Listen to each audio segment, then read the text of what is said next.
कोई जीव मृत्यु को प्राप्त होता है तब वह अपने साथ क्या क्या चीजें लेकर जाता है। अगर मनुष्य अपनी सभी इच्छाओं का त्याग कर देता है तो उसे मोक्ष और मृत्यु के बाद उस प्राणी से जुड़ी कौन कौन सी वस्तुओं का उपयोग अन्य लोगों को नहीं करना चाहिए। भगवान श्री कृष्ण ने विचारपूर्ण स्वर में कहा, गरुड़ तुम्हारा प्रश्न अत्यंत महत्वपूर्ण है। नमस्कार, आपका स्वागत है। दर्शकों, गरुड़ पुराण के धर्म कांड के प्रीत कल्प में मृत व्यक्ति की ऐसी 3 वस्तुओं के विषय में वर्णन किया गया है जिनका उपयोग कभी नहीं करना चाहिए, अन्यथा भयंकर यातनाएं सहन करनी पड़ती है और अनेक प्रकार की हानि होती है। इसलिए प्रत्येक बुद्धिमान व्यक्ति को इन वस्तुओं विषय में अवश्य जान लेना चाहिए। श्री कृष्ण ने गरुड़ जी को अत्यंत ज्ञानवर्धक जानकारी दी है। इसे सुनने से आपके भी ज्ञान में वृद्धि होगी, इसलिए आप इस वीडियो को पूरा अवश्य देखें, क्योंकि आधा अधूरा ज्ञान घातक होता है। तो चलिए शुरू करते हैं। दोस्तों, एक बार गरुड़ जी जो भगवान विष्णु के वाहन है, वे अपने मन में शंका लेकर भगवान श्री कृष्ण के पास द्वारका में आते हैं। अपने प्रिय वाहन गरुड़ को देखकर भगवान श्री कृष्ण प्रसन्न होकर उनका स्वागत करते हैं और कहते हैं, हे गरुड़ जी, द्वारका में तुम्हारा स्वागत है। तुम्हारे आने से मुझे बड़ी प्रसन्नता हुई है। निस्संदेह तुम्हारे आने का कोई विशेष कारण होगा। बताओ किस प्रयोजन से तुम यहां पधारे हो। गरुड़ जी भगवान को प्रणाम करते हुए कहते हैं, हे प्रभु, आप तो सर्वज्ञ है। इस पूरे संसार में कुछ भी आपसे छिपा नहीं है। आपके पास एक शंका लेकर आया हूं जिसका समाधान केवल आप ही कर सकते हैं। भगवान श्री कृष्ण हंसते हुए कहते हैं, हे पक्षीराज, तुम्हारी जो भी शंका हो निस्संकोच होकर पूछ लो। तुम्हारी हर शंका और समस्या का समाधान करना मेरा कर्तव्य है। गरुड़ जी गंभीर स्वर में कहते हैं, हे प्रभु, मेरा प्रश्न यह है कि जब कोई जीव मृत्यु को प्राप्त होता है तब वह अपने साथ क्या क्या चीजें लेकर जाता है और मृत्यु के बाद उस प्राणी से जुड़ी कौन कौन सी वस्तुओं का उपयोग अन्य लोगों को नहीं करना चाहिए। भगवान श्री कृष्ण ने विचारपूर्ण स्वर में कहा, गरुड़ तुम्हारा प्रश्न अत्यंत महत्वपूर्ण है। इस संसार में जो जन्म लेता है उसकी मृत्यु निश्चित होती है। मनुष्य इस संसार में खाली हाथ अवश्य आता है, किंतु जब उसकी मृत्यु होती है तो वह अपने साथ 5 चीजें लेकर जाता है। और यह भी सत्य है कि जीवित मनुष्य को मरे हुए व्यक्ति की 3 चीजों का उपयोग कभी नहीं करना चाहिए।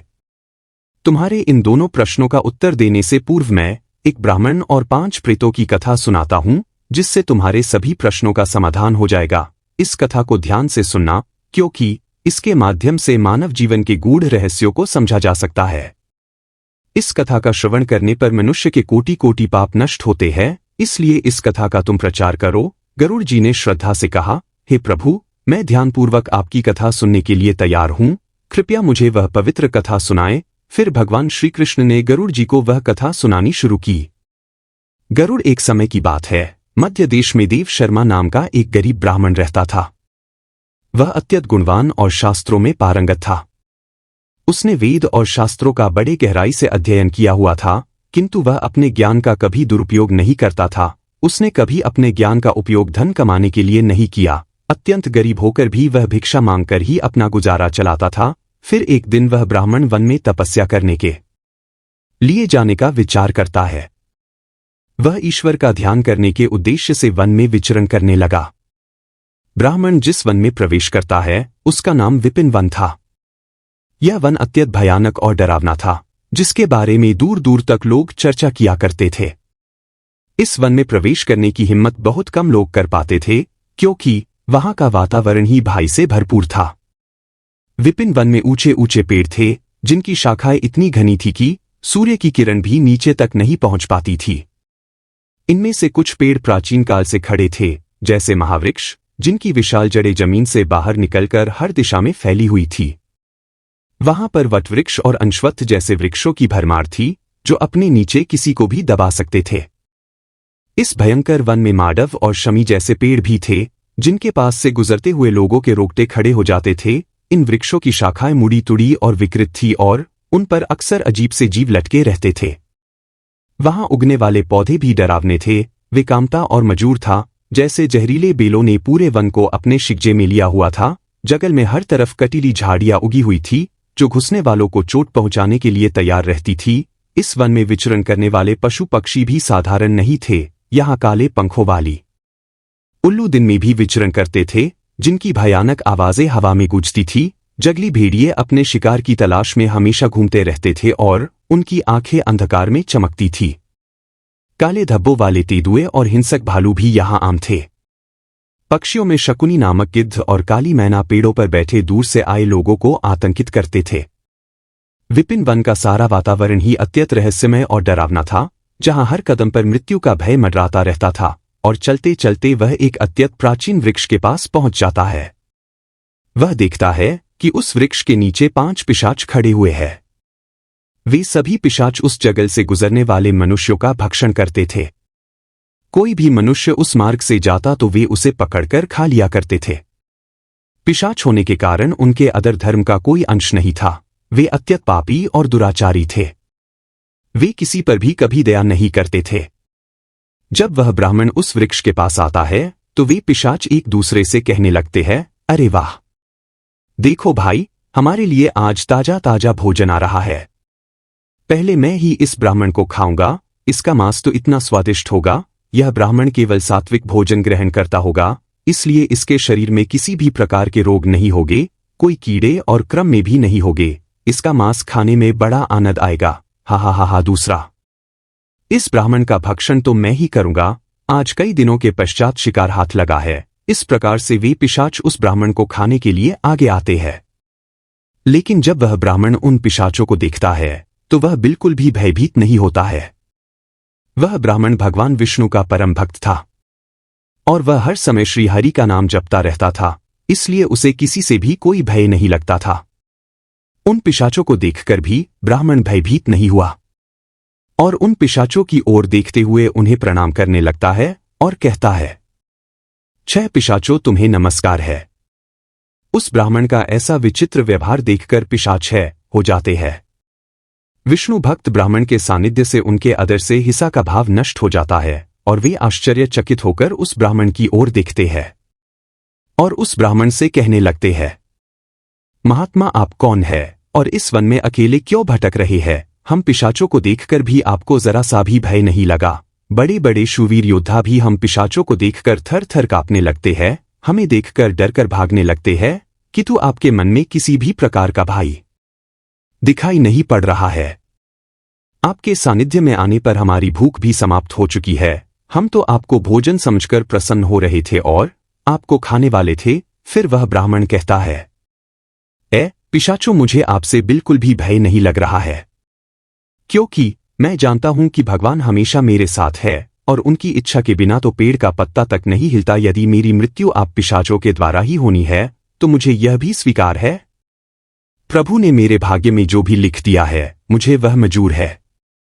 यदि मुझे खाने से आपकी तृप्ति होती है तो मैं इसे मेरा सौभाग्य समझूंगा। इस संसार के प्रत्येक प्राणी को सुख प्रदान करना, उनकी तृप्ति करना ही प्रत्येक मनुष्य का कर्तव्य है। पिशाच भी ईश्वर द्वारा ही बनाए हुए हैं, इसलिए मैं आपकी निदा भला कैसे कर सकता हूँ? ब्राह्मण के ऐसे वचन सुनकर वे सभी पिशाच आश्चर्यचकित हो जाते हैं और उस ब्राह्मण से कहने लगते हैं, ब्राह्मण देवता, आपके वचन अत्यंत सुंदर है, जिन्हें सुनकर ही हमारी तृप्ति हुई है। हम आपका भक्षण नहीं करेंगे। कृपया आप हमें बताइए कि आप कौन है और किस कारण से आप इस वन में भटक रहे हैं। वह ब्राह्मण कहता है, पिशाचों, मेरा नाम देव शर्मा है और मैं प्रभु की भक्ति करने के लिए इस वन में उचित स्थान खोज रहा था, किंतु आपको देखकर लगता है कि आप बहुत कष्ट में है। मुझे बताइए कि किस कारण से आपको पिशाच बनना पड़ा। यदि मैं आपकी कोई सहायता कर सकता हूं तो आप आवश्यक है। मैं अपने सामर्थ्य के अनुसार आपकी जो भी हो सके मदद अवश्य करूंगा। ब्राह्मण की बातें सुनकर सभी पिशाच सुन्न हो जाते हैं और कहने लगते हैं, जो श्रेष्ठ, आपको बार बार प्रणाम है। हम सभी पिशाच हमारे पाप कर्मों के कारण ही बने हैं। हमने हमारे पितरों का अपमान किया है, इसी कारण से हमें यह पिशाच योनि प्राप्त हुई है। न जाने कब हमें इस पिशाच के शरीर से छुटकारा मिलेगा। हमने मनुष्य रहते हुए भी बहुत पाप किए थे और पिसा बनकर तो हमने अनगिनत पाप किए हैं। कितने ही निर्दोष मनुष्यों और प्राणियों को हमने मारकर खाया है। इसीलिए हमें ऐसा लगता है कि हमें कभी पिशाच योनि से मुक्ति नहीं मिलेगी। फिर ब्राह्मण कहता है, हे पिशाचों, मैं आपकी व्यथा को समझता हूँ। कृपया आप मुझे बताइए मैं किस प्रकार से आपको मुक्ति दिला सकता हूँ। मैं मध्य देश में रहने वाला देव शर्मा ब्राह्मण हूँ। मैंने अनेक तपव्रत और उपवास किए हैं, इसलिए आपकी मुक्ति के लिए भी यदि कोई व्रत उपवास हो तो मुझे बताइए, वह मैं अवश्य करने का प्रयास करूंगा। ब्राह्मण की बात सुनकर उन पिशाचों को समझ में आ जाता है कि यह ब्राह्मण तो उनका ही पुत्र है। वे पिशाच उस ब्राह्मण के दादा परदादा है जो पाप करने के कारण पिशाच बने हुए हैं। श्री कृष्ण कहते हैं, हे गरुड़, इस प्रकार से उन पिशाचों को यह झाड़ हो जाता है कि वह ब्राह्मण उनका ही वशज है। फिर वे सभी पिशाच अपने अपने पाप कर्मों के विषय में बताने लगते हैं। पहला पिशाच जिसका नाम उच्छिष्ट था वह आगे बढ़ा। उसका शरीर मांस और खून से सना हुआ था और उसकी आंखों में अधम की अग्नि जल रही थी। उसने कांपते हुए ब्राह्मण से कहा, मेरा नाम उच्छिष्ट इसलिए पड़ा क्योंकि मैं हमेशा दूसरों का बचा हुआ और झूठन खाया करता था। मैं पिछले जन्म में बृहस्पति था और तुम्हारा 5 पीढ़ी पहले का पूर्वज था। एक समय में मैं बहुत विद्वान और आदरणीय ब्राह्मण था। मैंने यज्ञ और अनुष्ठान किए, लेकिन धीरे धीरे मेरी लालसा बढ़ गई। मुझे लोगों द्वारा छोड़ा हुआ भोजन खाने की आदत पड़ गई। दूसरों के झूठे भोजन में मुझे स्वाद आने लगा। मैंने यह जानने के बावजूद कि यह धर्म है, झूठे भोजन का आदान प्रदान शुरू कर दिया। एक दिन जब मैंने एक पवित्र यज्ञ के बाद बचा हुआ उच्छिष्ट भोजन खा लिया, उसी भोजन से मेरे शरीर में विष निर्माण हुआ और उसी क्षण मेरी मृत्यु हो गई। अब मैं पिशाच बनकर उच्छिष्ट भोजन करता हूं और यही मेरा श्राप है। दूसरा पिशाच जिसका नाम नग्न अग था आगे आया। उसका पूरा शरीर नग्न था और उसकी हड्डियां दिख रही थी। उसने ब्राह्मण की ओर देखकर कहा, मेरा नाम नग्न अग इसलिए पड़ा क्योंकि मैं हमेशा निर्वस्त्र रहकर स्नान करता था। पूर्व जन्म में मेरा नाम शरदचंद्र था और मैं तुम्हारा 6ठी पीढ़ी का पूर्वज था। मैं एक ब्राह्मण कुल में जन्मा था और मेरे पास ज्ञान और तप की शक्ति थी, लेकिन मैं अपने शरीर का घमंड करने लगा। मुझे स्नान करते समय नग्न रहने में आनंद आता था और मैंने समाज के नियमों का अपमान किया। मैं इसे स्वाभाविक मानता था, परंतु यह अदम था। एक दिन जब मैं नगर के तालाब में नग्न होकर स्नान कर रहा था, तभी जल देवता ने मुझे शाप दिया कि मैं अपने घमंड के कारण पिशाच योनि को प्राप्त करूंगा। मेरी मृत्यु भी उसी तालाब में डूबने से हुई। अब मैं पिशाच हूं और मेरा शरीर हमेशा नग्न रहेगा, जैसे मैंने अपने ब्राह्मण धर्म का अपमान किया था। तीसरा पिशाच जिसका नाम वस्तु था, उसके शरीर पर मृत लोगों के फटे हुए कपड़े लिपटे हुए थे। उसकी आवाज में दर्द था। उसने कहा, मैं इस योनि में इसीलिए हूं क्योंकि मैंने हमेशा मृत व्यक्तियों के कपड़े चुराए। पिछले जन्म में मेरा नाम अच्युतानंद था। मैं तुम्हारे पूर्वजों में से था और एक आदरणीय ब्राह्मण कुल से संबंध रखता था, लेकिन मेरे मन में लोभ बढ़ गया था। मैं श्मशान भूमि पर जाकर मृतकों के वस्त्र चुराता और उन्हें बेचता था। मरे हुए लोगों के वस्त्र पहनकर मुझे सुख की अनुभूति होती थी। मेरे धर्म को देखकर देवताओं ने मुझे श्राप दिया कि मेरी मृत्यु भी श्मशान में होगी और मैं पिशाच बनकर हमेशा शवों के वस्त्र पहनूंगा। मेरी मृत्यु श्मशान में ही हुई, जहां एक भयंकर पिशाच ने मुझे मार दिया।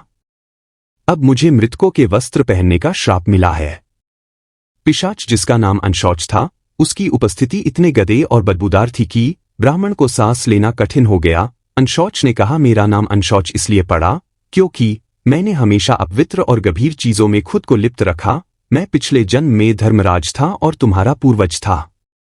मेरे जीवन में शुद्धता का कोई स्थान नहीं था। ब्राह्मण होते हुए भी मैं अपवित्रता में जीवन बिताया। मैंने कभी अपने तन और मन की शुद्धता का ध्यान नहीं रखा। गदे वस्त्र पहने और पवित्र स्थानों पर रहा में स्नान नहीं करता था और यह सब जानकर भी मैं धर्म के नियमों का पालन नहीं किया। मेरे इस पाप के कारण देवताओं ने मुझे श्राप दिया कि मैं अनशुद्धता में लिप्त रहकर ही इस पिशाच योनि में भरतकूप मेरी मृत्यु एक गदे तालाब में डूबकर हुई। अब मैं इस पिशाच योनि में हूं, जहां मैं हमेशा पवित्रता से घिरा रहता हूं। पांचवा पिशाच कृपयाहारी था। उसका मुख रक्त से लथपथ था और उसके हाथों में मांस के टुकड़े थे। उसने भयावह हंसी के साथ ब्राह्मण से कहा, मैं कृपयाहारी हूं क्योंकि मैं मांस और रक्त का लोभी था। पूर्व जन्म में मेरा नाम सोमदेव था और मैं तुम्हारा पूर्वज था। मैंने ब्राह्मण होते हुए भी हिंसा और क्रूरता का जीवन अपनाया। मुझे मांसाहार और हत्या में आनंद आता था। मैंने कई निर्दोष प्राणियों का खून बहाया और उनका मांस खाया। मैंने अपने परिवार और समाज की मर्यादाओं का उल्लंघन किया। मेरे धर्म के कारण मेरी मृत्यु एक मांसाहारी भोज के दौरान हुई। जब मैंने एक गाय का मांस खाया, देवताओं ने मुझे श्राप दिया कि मैं इस पिशाच योनि में आकर रक्त और मांस का लोभी बनूंगा। अब मैं हमेशा कर्व्याहारी बना हुआ हूं। इस प्रकार से वे पिशाच कहते हैं, हे वत्स, हम हमेशा ही उच्छिष्ट वस्त्र पहनते थे। गदे मेले वस्त्र पहनकर ही भोजन, पूजा पाठ आदि कार्य किया करते थे। हमने हमेशा ही उच्छिष्ट भोजन ही ग्रहण किया। इसी कारण से हमारी यह दुर्गति हुई है। हम निर्वस्त्र होकर स्नान करते थे, जिस कारण से हमारे पितृगण हमसे रुष्ट हो गए। हमने कभी पितरों के लिए भोजन अर्पित नहीं किया, इसी कारण से हमें मृत्यु के पश्चात प्रेत बनना पड़ा। फिर वे पिशाच कहते हैं, हे वत्स, तुम तुम्हारे ही वश से हो, हम तुम्हारे पूर्वज हैं। यह ईश्वर की ही कृपा है कि उन्होंने तुम्हें हमारे पास भेजा है। अब हमें यकीन हो गया है कि तुम हमें मुक्ति अवश्य दिलाओगी। हे वत्स, तुम अभी जाओ और हमारी मुक्ति के लिए उपाय करो। अपने पूर्वजों की ऐसी दशा देखकर वह ब्राह्मण अत्यंत दुखी हो जाता है और सोचने लगता है कि प्रत्येक मनुष्य का यह निहित कर्म है कि वह अपने पूर्वजों को मुक्ति दिलाने के लिए कार्य करे। ब्राह्मण उन पिशाचों को वचन देता है और कहता है, हे पितामह, मैं आपकी मुक्ति के लिए अवश्य उपाय करूंगा। फिर वह ब्राह्मण मुनि अगस्त के पास जाता है और उन्हें पितरों की मुक्ति के लिए उपाय पूछता है। मुनि अगस्त उस ब्राह्मण को पितरों की मुक्ति के लिए किए जाने वाले तर्पण, श्राद्ध, पिंडदान, दान, धर्म आदि क्रियाओं के बारे में बताते हैं। फिर वह ब्राह्मण पवित्र नदी के तट पर जाकर अपने पूर्वजों के लिए वे सभी कार्य करता है जो मुनि अगस्त्य ने बताए हुए होते हैं। वह पहले नदी के पवित्र जल से तर्पण करता है, फिर नदी के तट पर बैठकर पिंडदान करता है और उसे जो कुछ भी हो सके उसी के अनुसार दान धर्म करता है। इस प्रकार से उस ब्राह्मण के द्वारा तर्पण और दान धर्म करने से वे सभी पिशाच मुक्त हो जाते हैं और स्वर्ग की ओर जाने लगते हैं। फिर श्री कृष्ण गरुड़ से कहते हैं, गरुड़, इसीलिए मनुष्य को कभी उच्छिष्ट वस्त्र नहीं पहनने चाहिए, अर्थात गदे और मैले कपड़े नहीं पहनने चाहिए। कभी उच्छिष्ट भोजन ग्रहण नहीं करना चाहिए। दूसरों का झूठा जमीन पर पड़ा हुआ, दूसरों के द्वारा लागा गया तथा पितरों को अर्पण किए बिना किया गया भोजन उच्छिष्ट भोजन होता है। गरुड़, अब मैं तुम्हें मृत व्यक्ति की उन वस्तुओं के विषय में बताता हूं जिनका उपयोग जीवित मनुष्य को कभी नहीं करना चाहिए, इसलिए तुम ध्यान से सुनो। ही गरुड़, मनुष्य इस संसार में जन्म लेकर कई भौतिक सुखों के मोह में पड़ जाता है। मृत्यु के बाद भी उसका उन वस्तुओं के प्रति मोह नहीं छूटता है। जब तक मनुष्य सांसारिक वस्तुओं का मोह त्याग कर संपूर्ण रूप से ईश्वर को अपना नहीं लेता, तब तक वह अलग अलग योनियों में जन्म लेकर पृथ्वी लोक पर ही भटकता रहता है। कभी कभी यह मोह इतना अधिक होता है कि वह मृत्यु के बाद भी इसी पृथ्वी लोक पर भ्रमण करता है, अर्थात वह प्रेत योनि धारण करता है। यदि किसी मनुष्य की अकाल मृत्यु हो जाती है तो वह भी प्रेत योनि में चला जाता है और प्रेत बनकर वह अपने ही परिवार के लोगों को दुख देने लगता है।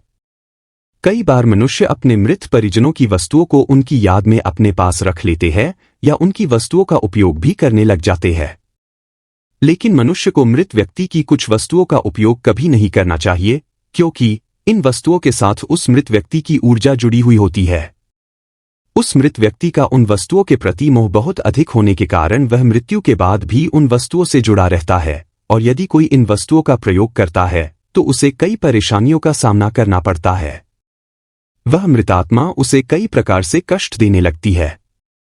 इसलिए किसी भी मनुष्य को मरे हुए व्यक्ति की चीजों का इस्तेमाल कभी नहीं करना चाहिए। मनुष्य चाहे तो उन वस्तुओं को संभाल कर अपने घर में रख सकता है अथवा उन चीजों को नदी के जल में प्रवाहित कर सकता है, लेकिन भूल से भी उनकी वस्तुओं का इस्तेमाल नहीं करना चाहिए। उस मृत आत्मा की के लिए मनुष्य उस व्यक्ति की प्रिय वस्तुओं का दान करता है तो यह बहुत ही शुभ होता है। सबसे पहली वस्तु है मृत व्यक्ति के कपड़े। मृत व्यक्ति के कपड़ों का कभी भी इस्तेमाल नहीं करना चाहिए, उन्हें भूलकर भी पहनना नहीं चाहिए। ऐसा करने से मृत व्यक्ति की आत्मा उस व्यक्ति से जुड़ जाती है जो इनका इस्तेमाल करता है। मृत व्यक्ति की यादें उस व्यक्ति को सताने लग जाती है जो उनके कपड़ों का इस्तेमाल करता है, जिस कारण वह व्यक्ति मानसिक और शारीरिक रूप से कमजोर हो जाता है। उस व्यक्ति को अपने मृत किरकिरी जन की ऊर्जा का एहसास भी होने लगता है। इसलिए मृत व्यक्ति के कपड़े कभी भी नहीं पहनने चाहिए। मृत व्यक्ति के कपड़े हमेशा दान कर देने चाहिए, जिससे उसकी आत्मा को शांति प्राप्त हो जाती है। दूसरी चीज है मृत व्यक्ति के गहने। मृत व्यक्ति के गहने भी उसके कपड़ों की तरह ही उसकी ऊर्जा के स्रोत होते हैं। मृत व्यक्ति का अपने गहनों से लगाव कपड़ों से भी कई गुना ज्यादा होता है, क्योंकि प्रत्येक व्यक्ति गहने खुद को सुंदर प्रतीत करने के लिए पहनता है। लेकिन जब व्यक्ति की मृत्यु हो जाती है और उसके गहने कोई दूसरा व्यक्ति पहन लेता है, तब मृत व्यक्ति की आत्मा असहज महसूस करने लगती है। वह आत्मा उस व्यक्ति को परेशान करने लग जाती है। आत्मा मोक्ष की राह पर न जाकर इसी मृत्युलोक में अपने ही परिजनों को परेशान करने लगे आती है। इसलिए मृत व्यक्ति के गहनों का कभी भी इस्तेमाल नहीं करना चाहिए। व्यक्ति की मृत्यु के बाद उसके गहनों को गलाकर अन्य आभूषण करवा लेनी चाहिए, अन्यथा उन्हें मंदिर में दान कर देना चाहिए। तीसरी वस्तु है मृत व्यक्ति की माला। जीवित रहते हुए इंसान अपनी माला से मंत्र का जाप करता है, उसके गले की माला ही उसके जीवन भर के पुण्यों की कुंजी होती है। मृत्यु के बाद व्यक्ति की माला को कभी जीवित मनुष्य को धारण नहीं करना चाहिए, उसकी माला को पवित्र नदी के जल में प्रवाहित कर देना चाहिए। पवित्र नदी उस मृत व्यक्ति के सभी पुण्यों को बहाकर स्वर्ग में ले जाती है। श्री कृष्ण कहते हैं, हे गरुड़, मृत्यु के बाद मनुष्य अपने साथ केवल अपने पाप और पुण्य लेकर जाता है, सभी भौतिक वस्तुओं को यहीं पर छोड़ देता है, इसलिए उसे कभी उन वस्तुओं के प्रति अत्यधिक मोह नहीं करना चाहिए। श्री कृष्ण कहते हैं, गरुड़, मृत्यु के बाद आत्मा के साथ कुछ ऐसी चीजें होती है जो अगले जन्म में भी साथ जाती है। ये चीजें आत्मा के कम और इच्छाओं से जुड़ी होती है। अब मैं तुम्हें उन 5 बातों के बारे में विस्तार से बताऊंगा। भगवान श्री कृष्ण कहते हैं, कामना वह पहली चीज है जो आत्मा के साथ मृत्यु के बाद भी रहती है। मनुष्य की कामनाएं उसे नया शरीर धारण करने के लिए प्रेरित करती है। कामना एक ऐसी शक्ति है जो आत्मा को लगातार नए शरीर की खोज में लगाए रखती है। जब एक व्यक्ति की मृत्यु होती है तो उसकी इच्छाएं उसके साथ जाती है और ये इच्छाएं उसके नए जन्म में पुनः कार्य करती है। कामना को एक प्रकार की चंचल ऊर्जा माना जाता है जो आत्मा को सांसारिक जीवन के चक्र में बांधे रखती है। अगर मनुष्य अपनी सभी इच्छाओं का त्याग कर देता है तो उसे मोक्ष की प्राप्ति हो सकती है। इसीलिए कहा गया है कि मृत्यु के समय अपनी इच्छाओं का त्याग करना अत्यंत महत्वपूर्ण है। जो लोग मृत्यु के समय अपनी इच्छाओं को साथ लेकर जाते हैं उन्हें पुनः जन्म लेना पड़ता है, क्योंकि उनकी कामनाएं उन्हें अगले जीवन के लिए प्रेरित करती है।